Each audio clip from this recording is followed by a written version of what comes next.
কালকে যখন পুজো দিতে যাচ্ছি, এবার মেয়েকে বললাম আমাকে কয়েকটা ফটো তুলে দে। তো কয়েকটা ফটো তুলছে।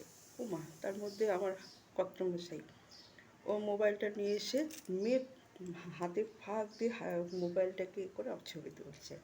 দেখো কাণ্ড। তা এইগুলো তো ক্যাপশানে এত বড় তো লেখা যায় না, শর্টকাটে লিখতে হয়।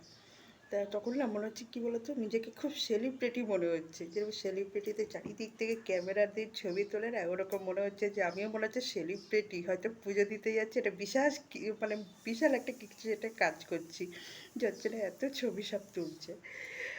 তা যাই হোক, মাঝে মাঝে এরকম একটা না সেলিব্রিটি একটা ভাব আসাটা ভালো, বুঝেছো তো।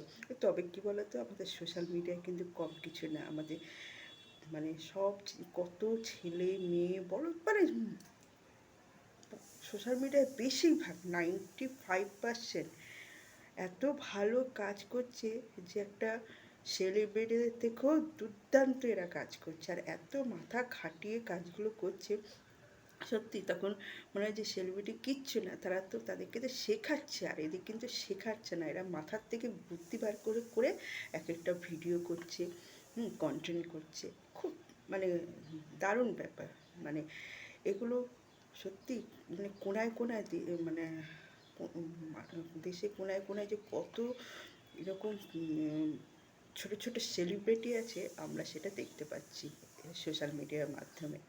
তবে হ্যাঁ, সত্যি এদেরকে সেলুট জানানো উচিত যে কত কষ্ট করছে, আর বিশেষ করে যারা বরফের জায়গায়, পাহাড়ি এলাকায়, তারপরে কিছু কিছু মানে খুব কষ্টের জায়গা, সেই সব জায়গায় গিয়ে তারা ভিডিও বানাচ্ছে, এটার তুলনা করা যায় না, এত কষ্ট।